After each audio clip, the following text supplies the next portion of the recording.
आज के समय में प्रायः ये देखा जा रहा है कि सभी लोग अस्वस्थ हैं, बीमार हैं और किसी न किसी रोग से ग्रसित हैं। और कई लोग कहते हैं कि हम दवाई खा रहे हैं लेकिन दवाई लग नहीं रही है, शरीर पर दवाई अपना काम नहीं कर रही है। और रियल में कई लोग बहुत सारा उपचार करते हैं लेकिन ठीक नहीं होते, बीमारी ठीक नहीं होती, बीमारी जैसी की तैसी बनी रहती। तो इसके पीछे जो कारण है वो कहीं न कहीं जो है प्रकृति हमारे अनुकूल नहीं है। प्रकृति में जो पंचभूत हैं, आकाश, वायु, पृथ्वी, जल, अग्नि, उन्हीं पंच महाभूतों से हमारा ये शरीर बना हुआ है। और जब भी हमारे शरीर में इन पांच महाभूतों का असंतुलन होता है तो तभी जो है वात, कफ और पित्त, इन तीनों में असंतुलन होता है और हमारे शरीर में रोग होता है। तो यदि हमारे शरीर में दवाई काम नहीं कर रही है और बहुत सारा हम उपाय करते तो भी स्वस्थ नहीं रह पाते, तो इसका एक कारण ये भी हो सकता है कि प्रकृति हमारे अनुकूल नहीं है। और हमारे अंदर जो आकाश, वायु, पृथ्वी, जल, अग्नि है, जो हमारे शरीर में विद्यमान है, इसका मतलब वो हमारे विपरीत है, वो हमारे साथ मित्रवत व्यवहार नहीं कर रही है और कहीं न कहीं एक तरह से वो या तो उदासीन है और या तो वो हमारे साथ शत्रुवत व्यवहार कर रही है। आप कहेंगे कैसे? जैसे उदाहरण के लिए हमारे घर में हमारे बच्चे हैं या हमारी धर्मपत्नी है और यदि वो बच्चा हमारे अनुकूल नहीं, हमारे विपरीत है, तो वही हमारा दुख का कारण होगा। उससे हमें कोई फायदा होने वाला नहीं है।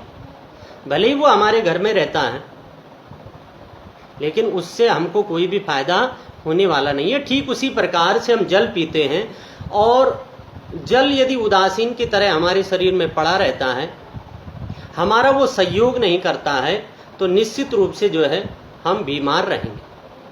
तो आप कहेंगे कि कैसे वो जो है हमारे साथ में मित्रवत व्यवहार करे, कैसे वो हमारा सहयोग करे। जो आकाश, वायु, पृथ्वी, जल, अग्नि है वो कैसे हमारा मित्र बने। तो इसलिए हमको जो है प्रकृति से प्रेम करना चाहिए। हमको जल से प्रेम करना चाहिए, वायु से प्रेम करना चाहिए, आकाश से प्रेम करना चाहिए, अग्नि से प्रेम करना चाहिए और पृथ्वी से प्रेम करना चाहिए। इनको प्रणाम करना चाहिए, इनका आदर करना चाहिए और समय समय पर इनका पूजन भी करना चाहिए। जैसे कि हमको वृक्षारोपण करना चाहिए, जल का संरक्षण करना चाहिए। इस प्रकार से यदि हम प्रकृति से प्रेम करेंगे,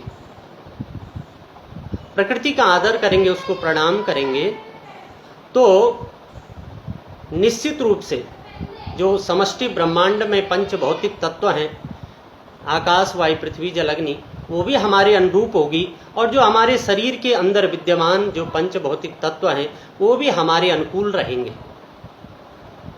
जैसे कि मैंने सुना है कि दक्षिण भारत में माताएं जो है जो पीने वाला जल है उसको अच्छे से या तो पीतल के बर्तन में या तांबे के बर्तन में रखते हैं और प्रातः काली वहां पर एक दीपक जलाते हैं जल के सामने और दीपक जलाने के बाद उसको पुष्प अर्पण करते हैं और एक छोटी सी आरती भी उस जल के पात्र की उतारते हैं।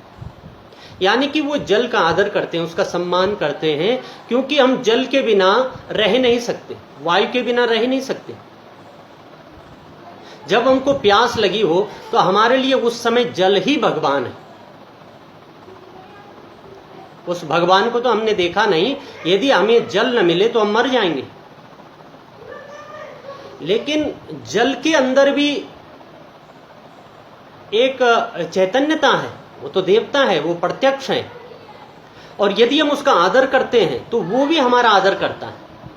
हम जैसा व्यवहार जल के साथ में करते वैसा ही व्यवहार वो हमारे साथ में करता है। जैसे कि पृथ्वी पर 70% जल है, ठीक उसी प्रकार से हमारे शरीर के अंदर भी 70% जल है, और उस जल का हमें आदर करना चाहिए, उस जल से हमें प्रेम करना चाहिए। जैसे कि हमारे जो वैदिक अनुष्ठान होते हैं उसमें भी पंच महाभूतों की पूजा होती है। जो वैदिक मंत्रों के ज्ञाता जो ब्राह्मण होते हैं वो जो है सुंदर कोई भी यज्ञ अनुष्ठान करेंगे तो सबसे पहले जो है आदि प्रत्यादि पंचलोकपाल 10 दिक्पाल इनकी पूजा करते हैं। जैसे कि पंचलोकपालों में वायु की पूजा होती है, आकाश की पूजा होती है। जैसे कि अग्नि की हम पूजा करते हैं, हम जल की पूजा करते हैं, किसी भी अनुष्ठान में वरुण की पूजा होती है।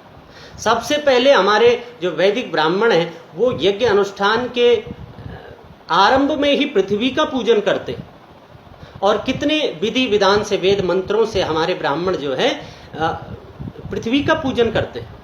तो पृथ्वी हमारे अनुकूल होगी तो हमारे शरीर में जो है संतुलन बनाएगी, और हमारे शरीर में हमको रोग नहीं होगा, हम स्वस्थ रहेंगे, खुश रहेंगे। ठीक उसी प्रकार से जैसे कि गणपति का पूजन करते हैं और गौरी का, और उसके बाद में गणपति गौरी के बाद में सीधे वरुण की पूजा बड़ी विधि विधान के साथ हमारे यज्ञ अनुष्ठानों में की जाती। तो वरुण की जल की जब हम पूजा करते 16 मंत्रों से, 16 उपचार से, जो वैदिक मंत्रों से वरुण की पूजा करते हैं, तो वो वरुण, वो जल हमारे अनुकूल होता है, हमारे पर प्रसन्न होता है, और जब उसी जल को हम पीते हैं तो हमारे शरीर में सकारात्मक जो है परिणाम देता है, हमको स्वस्थ रखता है, क्योंकि वो भी चैतन्यता उसमें है। और जैसा व्यवहार हम जल के साथ, वायु के साथ, आकाश के साथ, अग्नि के साथ, पृथ्वी के साथ करते हैं, ठीक उसी प्रकार से वो हमारे शरीर में विद्यमान रहकर उसी प्रकार हमारे साथ व्यवहार करता है।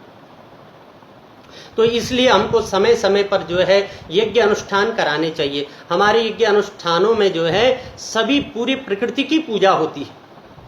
पूरी प्रकृति जब हमारे अनुकूल होगी तो हमारा ये शरीर भी जो है प्रकृति का ही बना हुआ है, तो निश्चित रूप से हमारा शरीर भी स्वस्थ रहेगा।